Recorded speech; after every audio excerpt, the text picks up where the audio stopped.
everyone, and thanks for attending today's webinar. Learn how to mitigate risk by shifting security left to achieve security and compliance through code. My name is Allison, and I'm on the marketing team at Chef, and I'm happy to introduce today's speakers on this webinar: Chris Medina, the lead solutions architect at Chef, and Gregory Sloan, the solutions architect in the West region here at Chef. Before I turn it over to these two guys, I have a couple of housekeeping items to cover. First of all, if you have questions, you can submit them by clicking on the Q&A panel on the Zoom platform at any time, and they will be answered at the end of the presentation.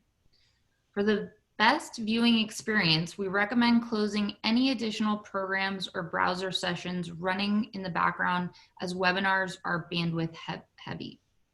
Finally, this webinar is being recorded, and an on-demand version of this presentation will be available by tomorrow.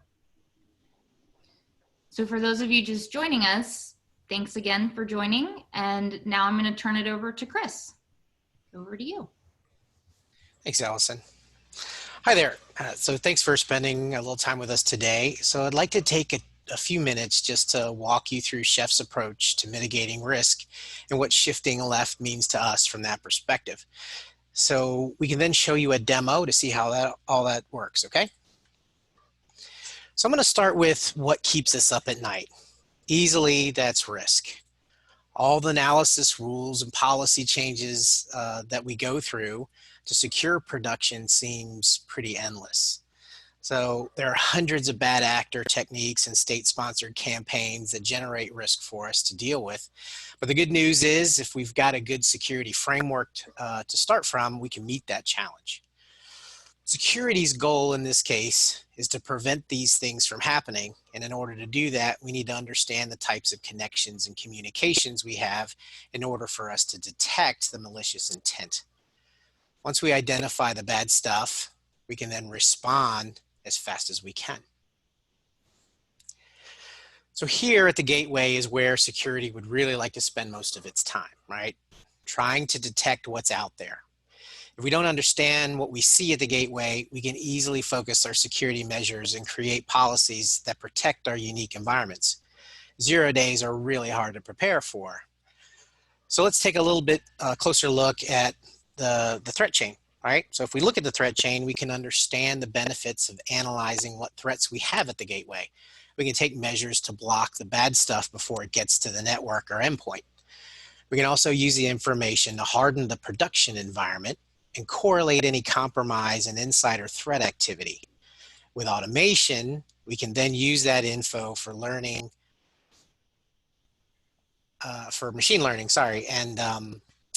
and it rapidly improves our security posture from that perspective.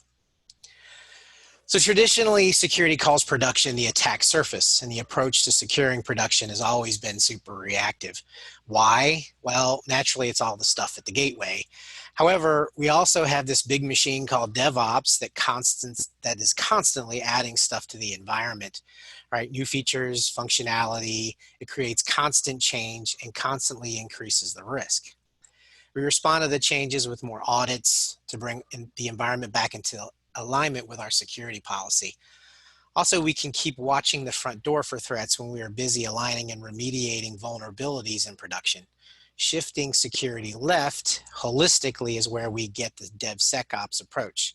So let's look a little deeper at the DevOps for that answer. So from a developer's standpoint, security is often seen as the gatekeeper of the pipeline, right? Returning anything misaligned and impeding deployment progress. From the security standpoint, the pipeline is changing production all the time. It creates uncertainty and assumptions of alignment. It forces more frequent audits and analysis surges in man hours and all the things that we have to do to meet the gaps. So even deeper into this, let's take a look at where we can be more proactive in that from a security standpoint. DevOps is really very waterfall-like here. There are a lot of people doing different stuff, new builds, new patches, move through the pipeline. Security is almost always an afterthought here. So the major reason for slowness in any release in production, and typically with runtime errors once it's released in there. So how do we modernize the pipeline and implement SecDevOps? Well, it starts with the ability to do these particular things, right? Define everything as code, even what your security policy is. Create an immutable artifact that's a working model. Run that artifact in a single language that works in your pipeline, and you can configure and test everything coming through it in a single path to production. Have an artifact referenceable so that you can continuously validate the fleet and remediate any drift or misalignment. Why is that important? Well, if we take the requirements from each and any contributing segments, in this case, focal services groups, and write it in a standardized code that the pipeline recognizes. It's referenceable by everything being developed and referenceable by everything in production. The automation allows production to be completely human-free.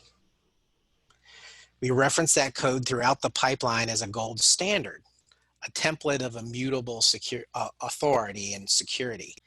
So now the system is responsible and the only thing that can make changes in the environment. Well, why is that important? Well, the system now has a secure supply chain from development to operations to production. All the delivery of things goes through the checks and verification of the security pipeline. If security knows only systems should be logging into them and making changes, then they can reasonably be certain that someone randomly logging in should be investigated. The probability of it being an inside attack skyrockets, and the investigation is worth the time and effort. So what's that modernized pipeline look like? So if we automate each section of the original waterfall, we get something much more agile. It builds tests and security into everything from development to production. It scales and provides complete visibility in multi-infrastructure and multi-distributed environments. It does this at every step, right? It's integrated and visible all the way through continuously in production. So shifting security for acceleration, we move from a very waterfall-like approach where security is obstructive and prohibitive, where compliance bathtub, the developments continue to change the environment and audits provide only point-in-time visibility. We move that to a more agile-looking environment method where security is continuously built into the pipeline during the entire process, a secure supply chain of apps and infrastructure right into production, speeding up execution and delivery, providing continuous compliance and visible to the fleet. It's not enough to just rely on configuration automation to assume security and compliance. By defining all the policies as code and continuously testing and validating against those policies, you can deliver with confidence and accelerate the pace of innovation here. So when we move back to what the security policy as code can look like, you can allow automation between each of the gateway pieces, right? So between the gateway and production, you can create a machine learning environment that aligns itself to your security policy. So if you put Chef inside the back end where we have visibility to the entire fleet, that continuously aligns to what security is analyzing at the gateway. So you can spend more time inspecting for bad guys in 0 days and refining those policies instead of just manually aligning each individual app and server, testing it all the time and aligning it again and again. You spend less time worrying about the vulnerabilities here in production and more time on infiltration and insider threat and data leakage. We can make this all cohesive, completely communicable, and all automated.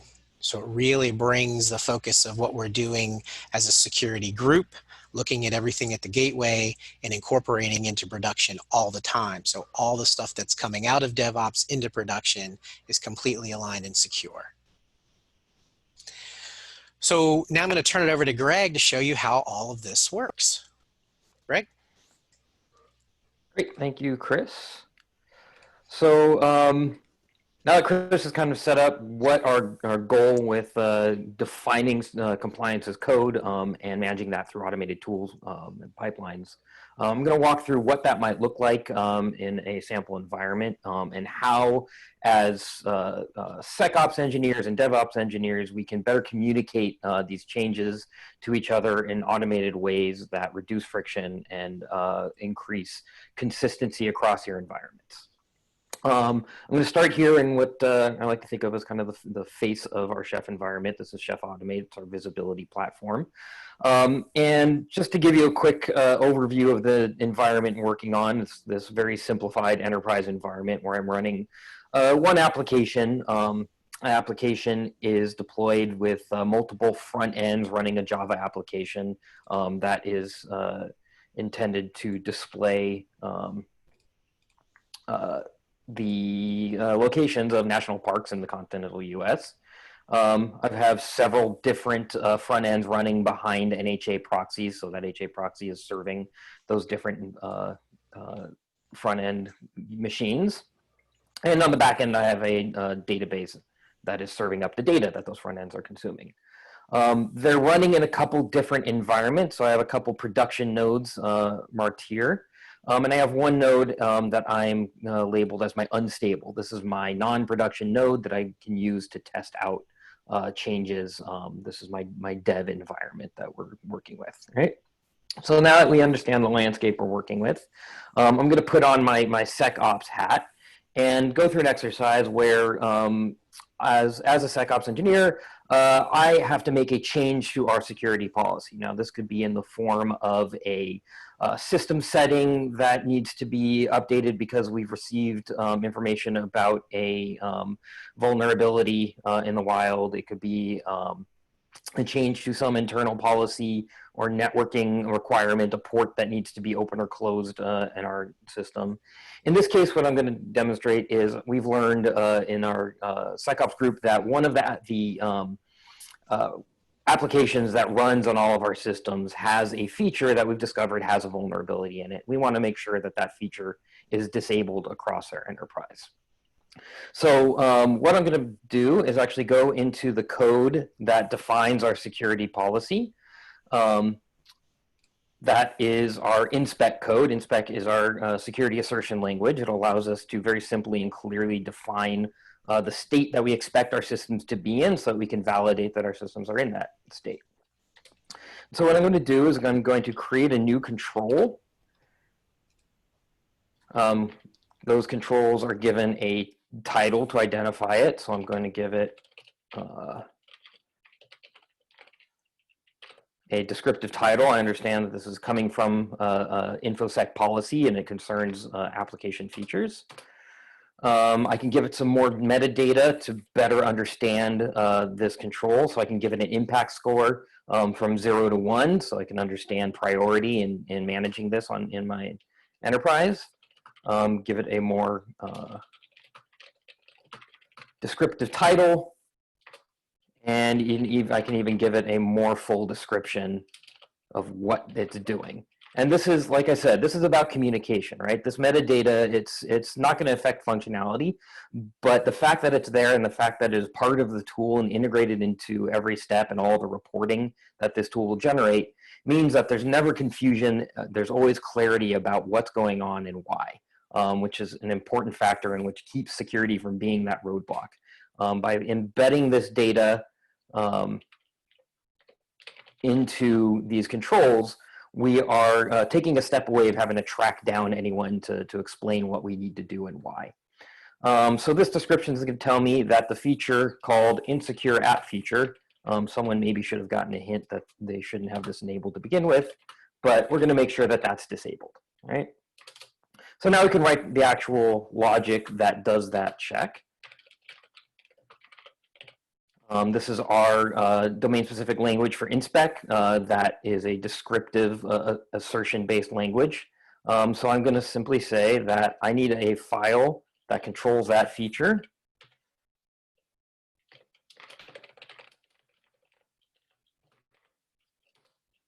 And the state of that file should be that it should exist. So I want to positively make sure that I am controlling that feature. and its content should match this regex.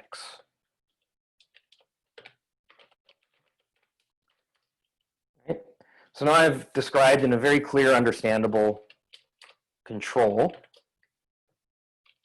the state that I expect my system to be in with regard to this feature. Anyone at any level should be able to look at this and understand what it's doing. Okay, so now I've made that change. Now, rather than passing this off, emailing a spreadsheet to someone with what their system should be in, we are going to check this change in as code. So I'm going to do my git commands. Create my control infosec app feature 01. Close the quote properly. And I'm going to push that up into my source control. At this point, I have committed that change to my source control. It's available there. What's happening in the background is I have a pipeline for this code itself. That is creating that artifact and validating that the artifact, that this was written correctly, and going through its own checks to make sure that I have a valid check here. And then once that artifact is built, it's going to be available to my systems. Now, because I've checked this in, because I've done no validation yet, and because we don't want to start flagging production without being sure that we've done things correctly, the first thing that's going to happen is this new control is going to apply to my unstable, my development environment, right? So once that artifact is built and pushed out to my artifact store as a source of truth, it's going to be tagged as a development artifact and be pulled into that unstable channel. We can check the progress of that in the pipeline. And unfortunately, we have a failure. So this is why we have pipelines. There's something wrong with my control. Let's see what the problem is. Looks like I have a syntax error in my control.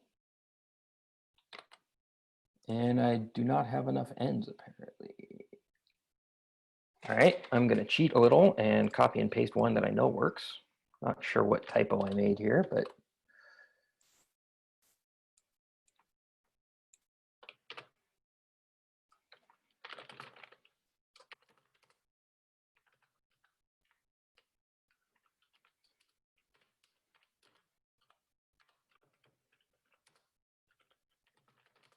all right.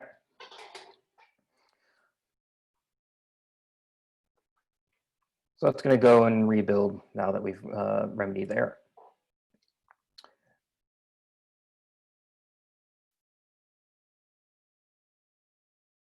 Now, the other interesting thing is, so I've made this change, and we're going to see this go through and propagate, and we'll see in a minute that in my test system, my development system, we're going to start flagging it as out of policy, out of compliance with policy. But beyond that, not just in my development environment, I actually have in flight another build of a new environment. So because we've automated things, because we have these artifacts that define how we're building our systems, we've actually empowered many teams, application teams, development teams, infrastructure teams, to deploy their own infrastructure as long as they are following the guidelines or the policy and configuring and monitoring those systems with these artifacts that define a compliant system. What that means is I had an in-flight deployment of a system using these policies, and I've written that policy, and actually we have an inspect failure in the pipeline that's deploying that. And it's actually already pulled this new definition of our compliance and flagged this as out of compliance based on this new definition. So as InfoSec, by making this one change in code that I control, I've actually gone and communicated this new state of compliance to multiple teams across multiple pipelines and environments, and given them the information to make sure that they are in compliance. And I can see right here, I'm very explicitly being told that I should have a file that matches this content, and it does not. As a matter of fact, I have that feature explicitly enabled, which is now an out of compliance state. So this is what we mean when we say that we're speaking a common language and enabling communication across these teams and preventing security from being a bottleneck. So this is a dev environment. So someone was trying to deploy something into a dev environment. This hasn't been blocked. The deployment actually has happened. We're just flagging it as out of compliance. So they can continue to work on their project and work on their development without security getting in their way. But now they are informed and understand that they can't move to production until this is resolved. On top of that, the existing environment is also being monitored by this new control. And just want to make sure something loads correctly here. All right. So by checking that in, that new definition of compliance is now the de facto definition of compliance in that dev environment. And now I've gotten an alert that my environment is out of spec. As a matter of fact, as a engineer responsible for this dev environment, I actually received an email alert from ServiceNow that there's a new incident that's been logged. And I could see that incident is flagging my unstable environment. And I can go into ServiceNow, and it's going to point me to what I was just showing you, my automated incident interface, which is going to give me the details of that inspect control. So I can see I have this failure, and it gives me that same verbose definition of what is wrong and exactly what I need to do to fix it. So we could see with one change by one engineer checked into code with no further manual intervention, I've communicated this new information across my environment. I have not affected production yet because I don't want to do that without validating everything's correct. And now I can take action to remedy this. So as a infrastructure engineer, I'm going to put that hat on and switch over to my configuration definition as code. I have a remediation script that is responsible for remediating anything that security tells us needs to be remediated. And I am going to create a new rule for my configuration that is setting things the way I need to set it. So I'm basically translating the output I got from that control that explicitly told me how to remedy this and turning that into a idempotent artifact that is going to disable that across my environment. So now I've made this change, and we're going to follow that exact same pattern. We're going to check that in to our source control, remediate info sec app feature. Let me make sure I have the correct control. Yes, app feature 01. So now I know exactly why I'm making this change. I can track this back to code and understand that chain of custody of why this is in here. So if anyone looks in the future and sees this fail in the future for some reason because someone changed it, we understand where that came from. And that's going to get pushed up. And in the same way, and actually with an identical pipeline as the audit code, we're going to push that out to all of our environments. It's going to remediate my running environment. It's going to remediate that that other environment deployment that we had kicked off, and it's going to remediate anything that's deployed into that dev environment in the future.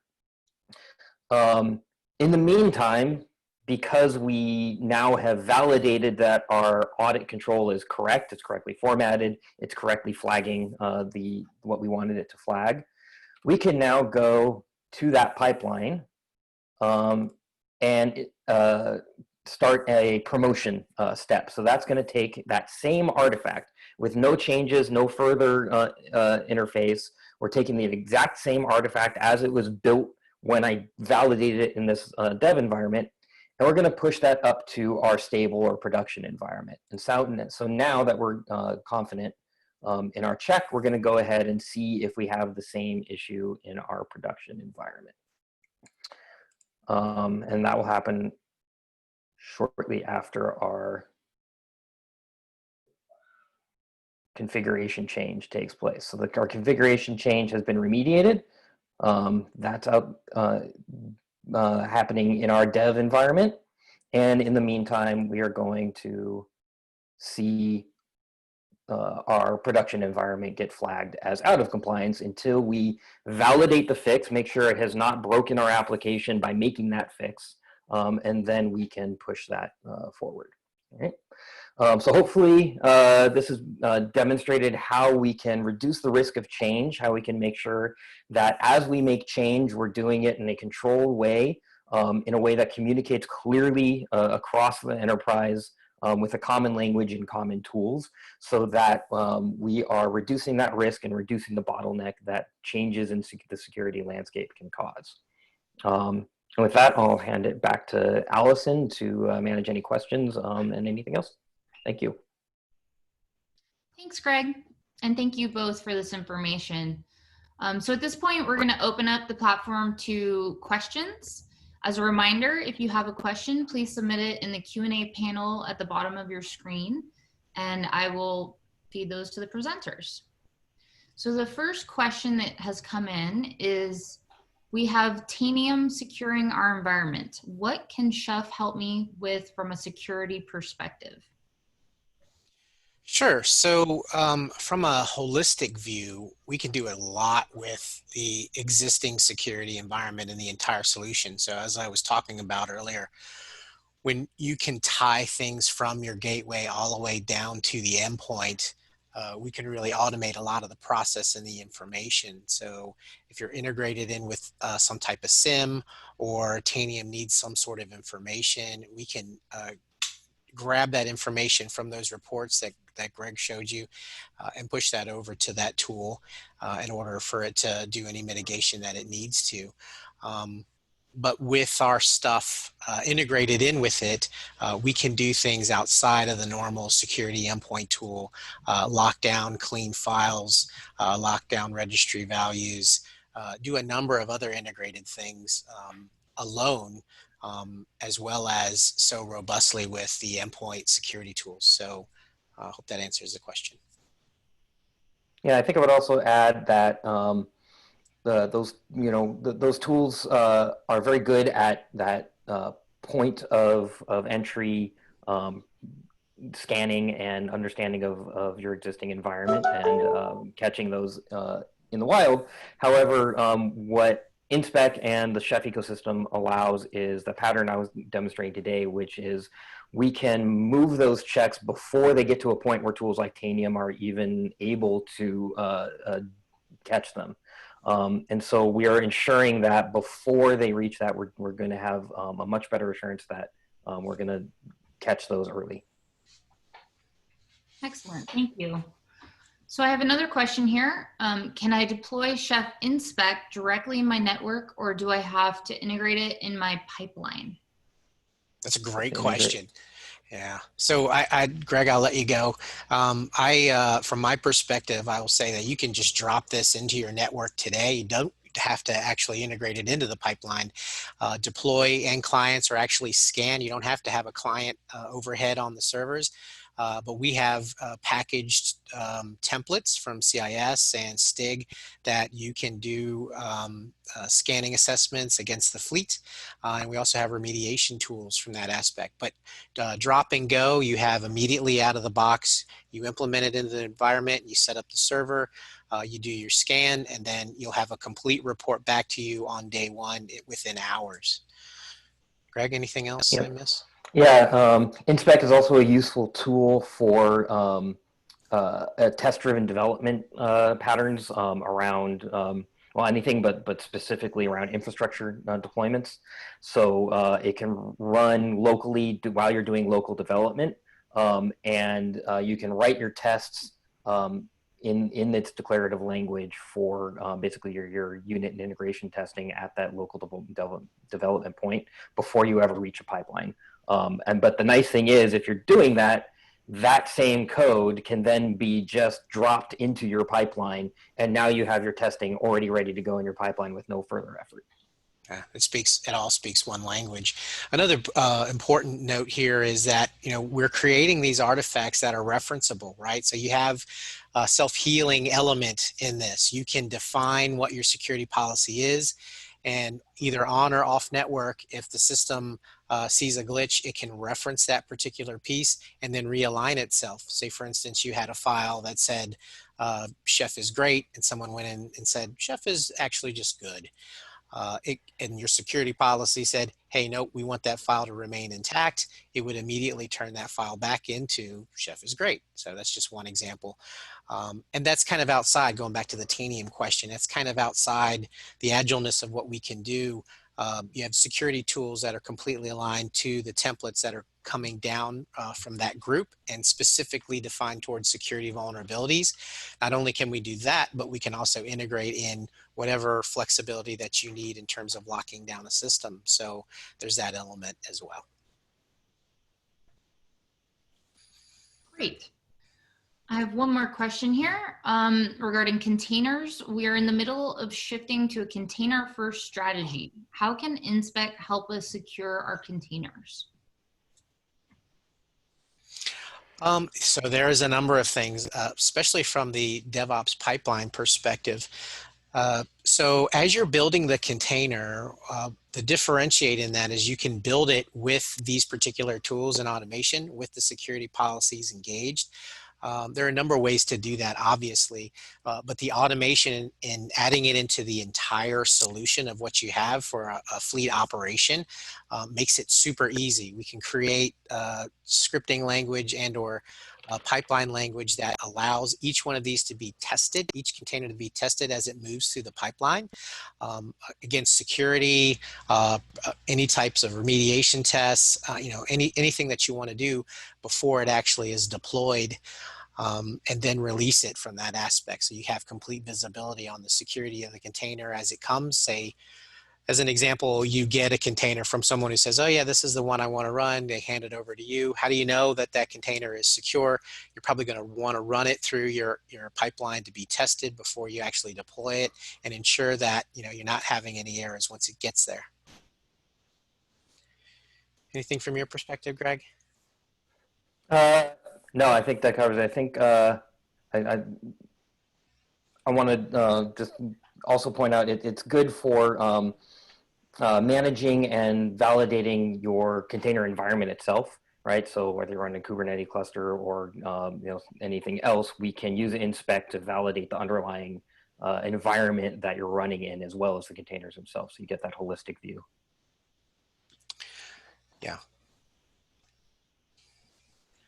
Okay, it looks like we've covered all of the questions in the Q&A panel. So thank you all for joining us today. We will be sending out this on-demand recording to you by tomorrow. So if you like what you heard today, please go ahead and share that with your teammates, coworkers, and your network. And we appreciate your time. Thanks a lot. Thanks, everyone.